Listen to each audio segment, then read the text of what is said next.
Olá, seja bem-vindo a este estudo do Bhagavad Gita. Hoje nós vamos continuar com versos 5 e 6. Vou ler os dois versos e depois a gente bate um papo, aquele papo maroto, decodificando aqui, tentando explicar dentro das nossas possibilidades. Agradeço a você que está participando do curso, que está comentando e tentando extrair algum néctar aqui, alguma sabedoria. São sabedorias que, ao meu ver, o homem, para caminhar hoje no dia a dia, vencer na vida, ele precisa estar, vamos dizer assim, unido com a centelha divina, entendendo a porção divina que existe dentro de si e dentro da outra pessoa. De que adianta nós termos riqueza se nós não podemos saber a riqueza que carregamos dentro de nós. A riqueza externa fica. E qual é aquela que a gente leva, por outro lado? Nós temos que ser ricos em todos os aspectos. Corpo, mente, e espírito, como diria o ditado. Vamos lá, então eu vou ler os dois versos, o 5 e o 6, dentro do capítulo 2 que a gente está estudando. É preferível viver mendigando neste mundo a viver à custas das vidas das grandes almas, que são seus mestres. Embora desejem conquistas terrenas, eles são superiores. Se forem mortos, tudo o que desfrutarmos estará manchado de sangue. Vou ler o significado do mestre aqui e depois a gente explica para você conseguir compreender. Segundo os códigos das escrituras, um preceptor que pratica uma ação abominável e perdeu seu sentido de discriminação merece ser abandonado.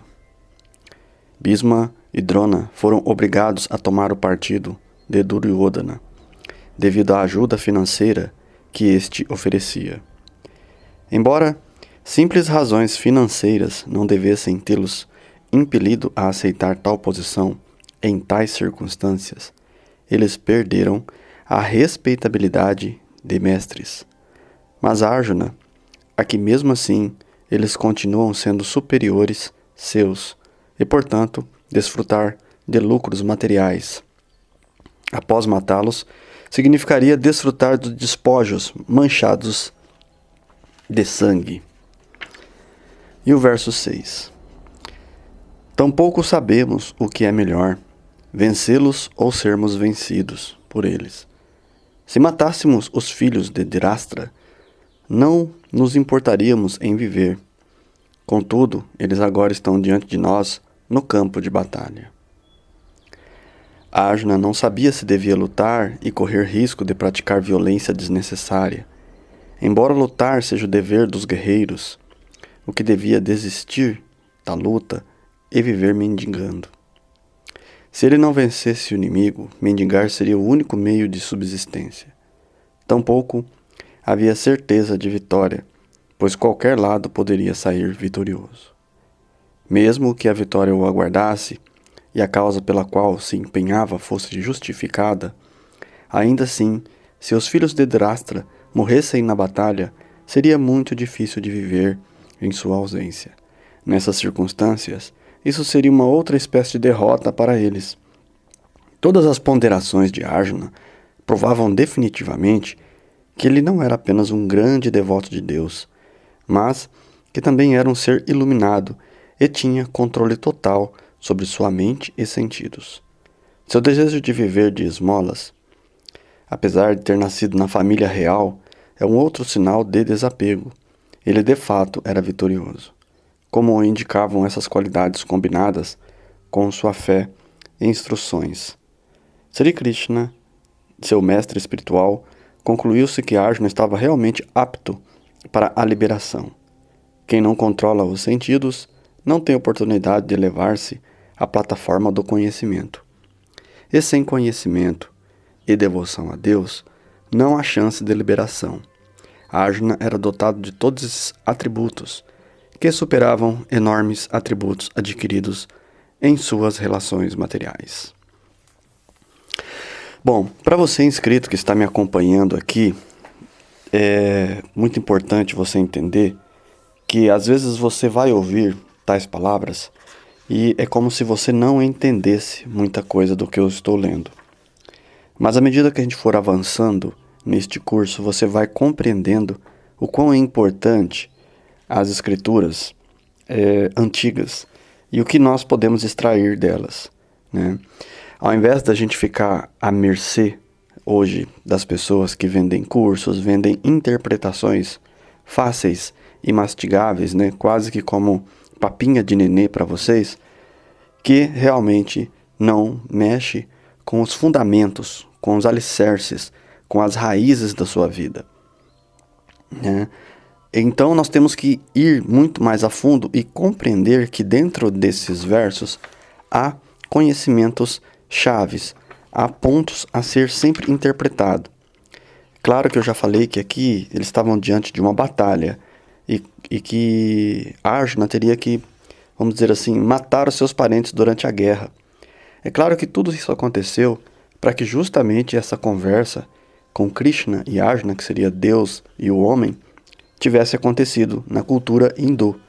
E dali a gente extrai, da mesma maneira que você vai procurar na Bíblia, você vai encontrar essas mesmas chaves que são extremamente importantes, que muda o povo, muda a cultura, mas é sempre presente. Como eu fiz o vídeo agora um pouco, né, dos registros acásticos, você vai ver que os registros acásticos, eles são essa sabedoria, né, das 7 grandes escolas que influenciam os universos e multiversos em todas as suas nuances. E vocês vão perceber que estes conhecimentos servem para a cultura ocidental, oriental, é atemporal. Esses conhecimentos podem servir há 6.000 anos atrás, como perfeitamente pode existir agora. Afinal, homens injustos e corruptos ainda existem entre nós, né? Então você sabe do que a gente está falando. Bom, e aqui o que a gente pode tirar, né, que eu grifei aqui para você, né, que está me acompanhando nesse curso, né?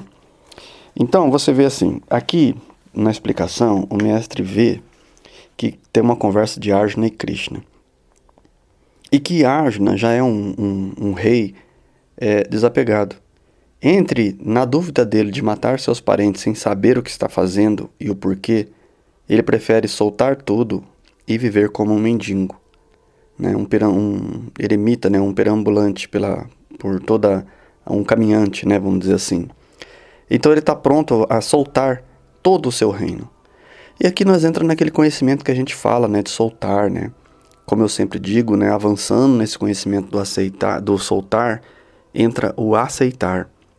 Quando eu aceito a felicidade do próximo, quando eu aceito que o próximo tenha êxito, você vai compreender que aí eu começo a soltar. Porque não existe soltar sem uma atitude prática, sem uma atitude coerente do nosso comportamento psicológico, da nossa psique. É preciso ter um comportamento realmente estável, estático, constante, para que aquilo se manifeste. E o soltar é assim. Se todos os dias eu aceitar a alegria do meu cônjuge, a aceitar que às vezes até os problemas que a humanidade passa, está tudo dentro do plano divino, que tudo tem um contexto superior a mim, que tem uma organização, que eu estou protegido, eu aceito que eu estou protegido por Deus, eu aceito que Deus organize a minha vida. A partir daí, eu começo a deixar o que é melhor acontecer para mim, vir a acontecer comigo ou com aqueles que estão ao meu lado, com aqueles que eu amo.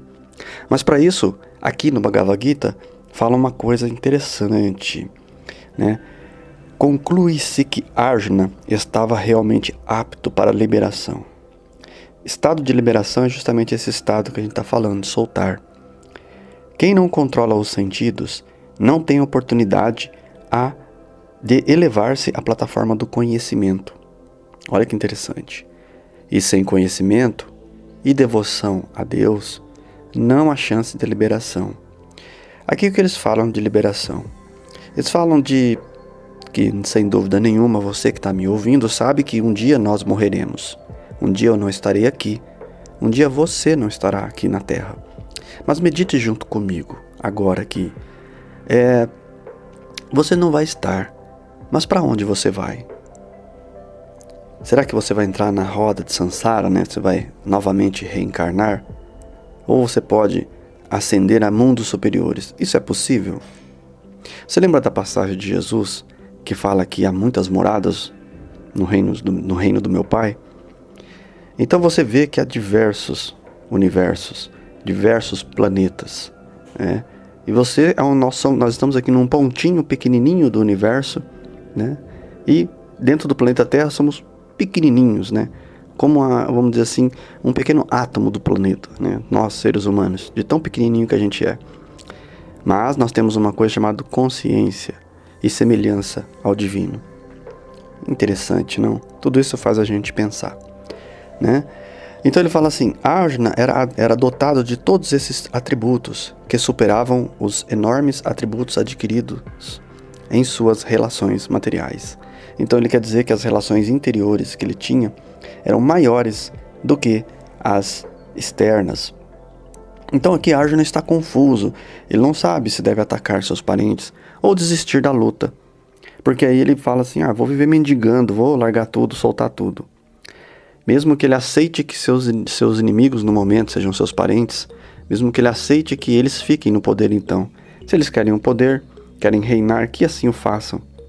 Porém, Krishna está ali justamente para mostrar que um homem da autarquia de Arjuna é o merecedor da batalha que irá libertar, naquele momento, aquele reino da injustiça, dos vilões, né, desses patifes, né, canalhas, que faziam de tudo, manobras políticas, traição, para que se mantessem no poder.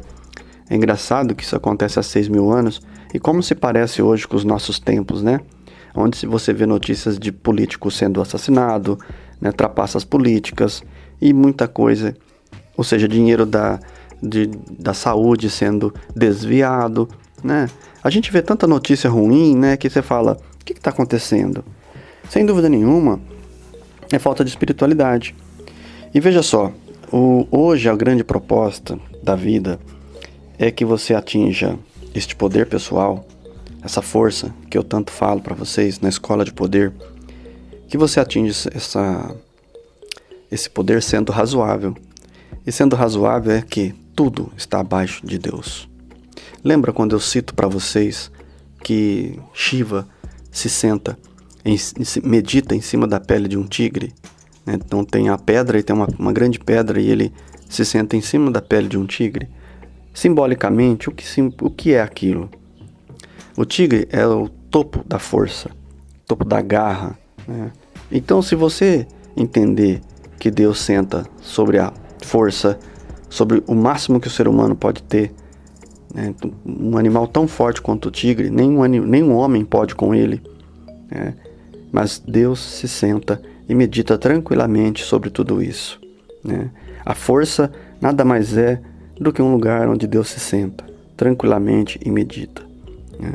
Então, esses símbolos nos mostram um caminho que temos que seguir, que embora a gente não possa cair, vamos dizer assim, na vaidade, na arrogância que o poder vai nos trazer. À medida que você for avançando, você vai perceber que essas coisas começam a se tornar sutis, leves, né? Então, quando você começa a ganhar uma coisinha, se você subir um degrau na arrogância, você perde. E às vezes você ainda não tem força para se manter ali.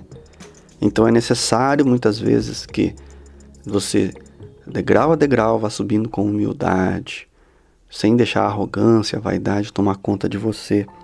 Aí sim você com certeza está pronto a aceitar que amanhã ou depois, no auge de sua carreira, aconteça alguma coisa. Que no auge de sua carreira, da sua vida, venha acontecer alguma coisa, porque você está no processo de aceitar. Então os calcinations existem, né? Chega uma hora que o pneu fura, como diz o ditado, e aí se a roda girou e encontrou você de novo naquela posição, é hora de você sorrir. Tudo bem, aconteceu, fazer o quê? Acontece mesmo, né? Então, quando uma doença vira um parente nosso, será que nós vamos estar nessa plataforma que eu estou falando, de superioridade espiritual? Porque também nós temos que estar assim na alegria. Quando chegar as coisas boas, você irá sorrir, porque você está aceitando, Você aceita a alegria do próximo? Que dirá a sua, né? Pare de se julgar. Não se julgue. Não fique perdendo tempo com isso, tentando atingir uma perfeição. Viva, desfrute. Tente mais ser alegre do que um julgador. Tente ser mais alegre com seus erros, com sua imperfeição, né? Ninguém aqui na Terra vai atingir o estágio de alguns homens, algumas mulheres, mas você pode realmente fazer o melhor com o que você tem, com o que você é. E não está bom? É o que você tem. E graças a Deus o tem, né? Então aceite. Aceite se você for belo, aceite sua beleza. Se você tiver um pouco de riqueza, aceite. Sim, e agradeça. Agradeça tudo que você tem. Pois são princípios que vão favorecer, sem dúvida nenhuma, vamos dizer assim, uma abertura ao acástico. E assim como a gente vai começando a aprofundar aqui, para você que me acompanha e se sente meu aluno, e assim, eu digo aluno no sentido de dividir, que eu sou esse que divide o conhecimento com vocês, eu divido o meu crescimento com vocês e vou soltando aqui as palavras-chave, os conhecimentos chaves que vão calando dentro de você. E se você for sentindo isso, com certeza as coisas vão começar a mudar gradativamente. Uma nova disciplina vai tomar conta de você. E eu abençoo que você a tenha. Eu quero que você a tenha. Eu aceito que você a tenha. Essa disciplina de ao mesmo tempo ter tudo e aprender a soltar tudo, né? Aceitar que o próximo seja próspero. Aceitar que o próximo seja belo. Que tenha favorecimento da vida. Aceite, porque alguma coisa nele já calou e ele já entendeu, coisa que às vezes você não entendeu ainda. Então vamos aceitar, né? A nossa, às vezes, inferioridade temporária, aparente, né? Material, mas às vezes muito maior espiritualmente. Às vezes um irmão avança materialmente, cresce materialmente, mas fica para trás no espiritual. E às vezes uma pessoa avança espiritualmente e fatalmente as coisas materiais vão vindo à medida que você queira. Chega um momento que você também começa a soltar tanto que nem isso você quer. Você quer uma vida simples, né? Você quer uma vida, como diria o ditado, você quer mexer seu café com a madeirinha de 80 anos, né? Que ainda sendo simples, ela é a madeirinha, vamos dizer assim, valiosa, né? Falar nisso, aquela brincadeira de sempre, né? Se você chegou até aqui, tá me acompanhando de verdade nesse curso, por favor, eu quero depois fazer uma live e falar o nome de vocês, né? Fazer uma live com a Luciana, e vocês vão ser privilegiados nas perguntas, porque quando vocês falarem alguma coisa, nós vamos conversar diretamente com vocês. Aliás, nós vamos fazer uma live para vocês, né? Coloque aí, né? Um comentáriozinho, né? Um pequeno galho, né? Pequeno galho, pode ser, né? Ou galho de 80 anos, né? Ou galho, madeira, né? Alguma coisa nesse sentido, só para saber que você chegou até nesse momento aqui. Então, agora eu vou ler de novo, né? Com esses conhecimentos que eu acabei de falar para vocês, né? No verso 5 fala assim, né? É preferível viver mendigando neste mundo a viver à custa das vidas das grandes almas que são seus mestres. Embora desejem conquistas terrenas, eles são superiores. Se forem mortos, tudo o que desfrutarmos estará manchado de sangue. É interessante que esse verso serve para tanta coisa. Essas pessoas que fazem de tudo pelo poder, né? E às vezes não entendem que às vezes qualquer coisa que esteja manchado com sangue não é digna de ser aproveitada, né? De que adianta, né, para um bandido, né, roubar uma grande fortuna, dar amor a seu filho, comida a seu filho, tudo manchado de sangue. A ruína e a maldição vão caminhar sempre com aquela criança, né? Se não for atingir a criança, atingirá num momento em que essa pessoa mais e não espera, a ruína vem, né? A violência, a morte também vem, porque o sangue atrai sangue. E aí você pensa assim, a diferença de uma pessoa bem-sucedida nos moldes que nós estamos falando e de um vilão é que quando um vilão perde aquilo que é material para ele, ele fica muito triste. ele se acaba com aquilo, porque ele se identifica com a matéria. Já a pessoa que tem que largar a terra, largar a vida, e que desfrutou com esse amor, com esse aceitar, e aceita a vida como ela é, aceita o processo que Deus deixou, né? Se Deus deixou esse processo de nascer e morrer, é Deus quem fez, né? O corpo, né? Alguma coisa nós temos que aprender com isso, né? Esse despertar da consciência enquanto encarnados, nós temos que entender isso, né? Então, se Deus deixou isso, nós temos que aceitar. Vamos aceitar.